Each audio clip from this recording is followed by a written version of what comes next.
How's it going, guys? Dynamite here, coming to you as always from the Digital Warfare 24/7 forums, and today I'm coming to you with a dual comm featuring my good buddy Trust in Truth, and this is also going to be his gameplay. So, you want to say hello to the guys, Truth? Hello, everyone. Alrighty, so Truth, this is going to be a little bit more of a different beast mode gameplay than you're used to seeing, and why do you think I'd be saying that? Because it's the first time you've featured a light machine gun. They're not a norm on this channel. Yeah, that is definitely for sure. So we're going to be featuring some light machine gun gameplay, and it is not actually going to be the LSAT, which is something pretty surprising. Truth, could you maybe tell us a little bit about why you're rocking the MK in this gameplay and how you're planning on using it? I've used the MK from the very beginning of the game. I've liked the handling of it compared to the LSAT, and I don't know how to describe it, but just something with it feels natural compared to the other any other light machine gun. Nice fail.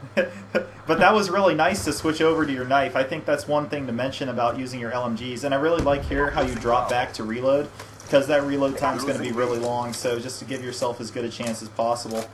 Now, right here... Yeah, that'll be a norm for the game, is reloading this damn thing, because I don't die much. Let's talk a little bit about what attachments you're using. I'm so used to seeing the LSAT target finder that it's actually really refreshing to see you using a red dot. Could you comment maybe a little bit on why you're choosing the red dot over the heavily overused target finder?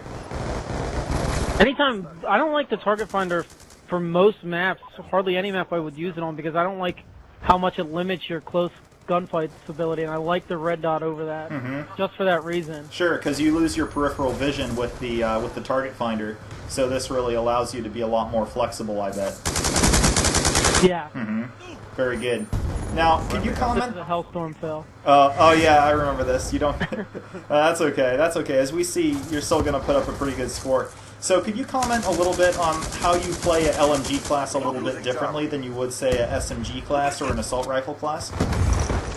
I obviously try to play conservative, but here in this game right here, you can see that the perk setup, I do use lightweight and extreme conditioning and dexterity to try to get some maneuverability on the game. Sure. Usually it's more conservative and support. And I think you were saying that about the target finder too, is that the target finder kind of restricts you to play more of a passive role where you can only really sit back at long range. And like you were saying, with your perks and with your selection of the red dot sight, this is really allowing you a little bit more flexibility that you might not otherwise get out of a LMG class. So that's... Yeah, the target finder is suited for almost only one game one style of play. And that's to play really conservative. That's why so many people complain about them sitting back, because it happens so often. And if you're sitting back, you're not going to be able to put up those really, really awesome games like this one is going to end up being. And you're not going to end up helping out your team as much probably too, since you're not covering as much area.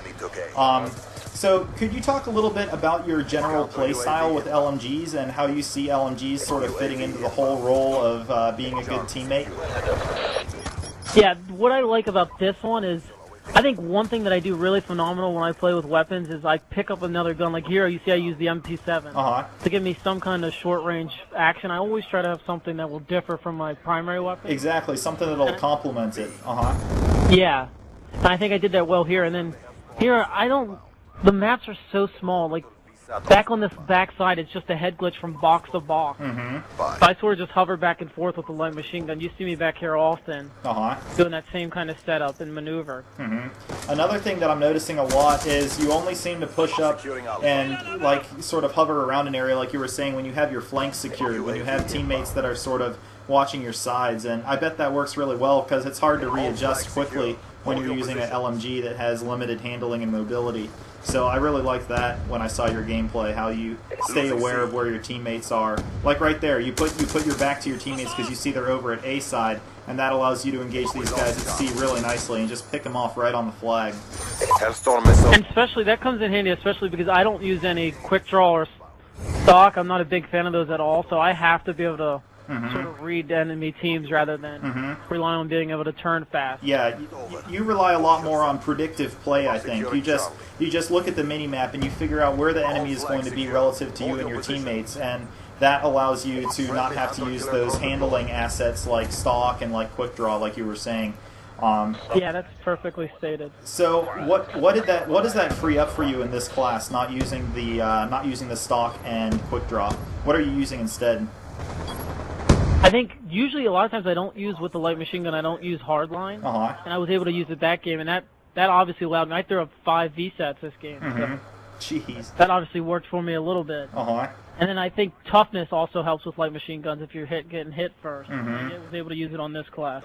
That makes a lot of sense because players that are using quick draw are obviously going to have a little bit of an edge on the draw, just getting bullets on you first. So toughness is going to allow you to settle in with that light machine gun and really make use of its accuracy to pull ahead in those gunfights. Enemy has Charlie. Now, let's look at your kill streak that you're using here, your score streak loadout. You've got the Hellstorm, the Orbital VSAT, and the Escort drone. Maybe you could talk a little bit about how you're using that kill streak setup. Typically, when we play Ground War Frontline, I always run the Hellstorm, and I always run the VSAT, and we try to, obviously, since we always end up running people out of lobbies, we try to keep the air support limited to something not like attack dogs or VTOL warship. Sure. And that's why I kept with the Escort drone, and I just got lucky this game where the Escort drone got, as you can get the triple right there, it got 20 kills, I believe, this game. But it worked really nice. Sure, and I love that it's so close to that VSAT. So as soon as you get the VSAT, I mean, you're virtually guaranteed the Escort.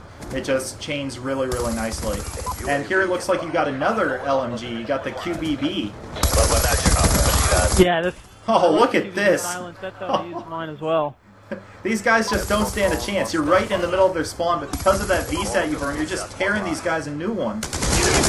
And the key is to move to different spots to give them different looks so they never know where to anticipate you being, and then they end up flipping spawns, and there's the nuclear. Oh my gosh, yep. So there's your nuclear from Trust and Truth. He's putting together that 30 gun streak with the LMGs on Overflow.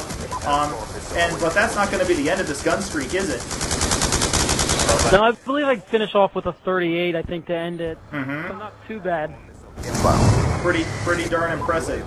So if you were going to give a couple words of advice to people who are maybe looking to start using the LMGs a little bit, maybe to make the gameplay a little bit fresher as Black Ops 2's lifespan is sort of drawing to a close, what sort of things would you tell them? Securing A. It depends on the style of build you want. If you're more of the rusher player, then you obviously want to have the lightweight extreme conditioning like this class. Typically, my build is more of the flak jacket and tactical mask, as I use it as my objective class. So I'm generally oriented towards that way. So it's just build around your strengths and what you prefer. Sure, that makes a lot of sense. And how about for play styles? How should someone who's used to playing with the SMG or an assault rifle, what sort of challenges are they going to run into, do you think, if they try to pick up the light machine guns? Well, you typically always got to play more conservative, and it's more of controlling the engagements on your advantage and your terms rather than running into the enemy and hoping to get a quick spray and kill. Sure. It seems like LMGs really benefit from a play style of someone who's really smart at reading spawns and positioning themselves, as opposed to someone that's just either relying on a really good connection or relying on those modifiers like you were saying. So let's take a look at that final score there. 64-0, a nuclear flawless medal from Trust and Truth. Absolutely fantastic gameplay and some really good tips on how to use those LMGs. Thanks a bunch, Truth, and I'm sure we'll be seeing you again sometime in the future. Thank you, Dano. All right, signing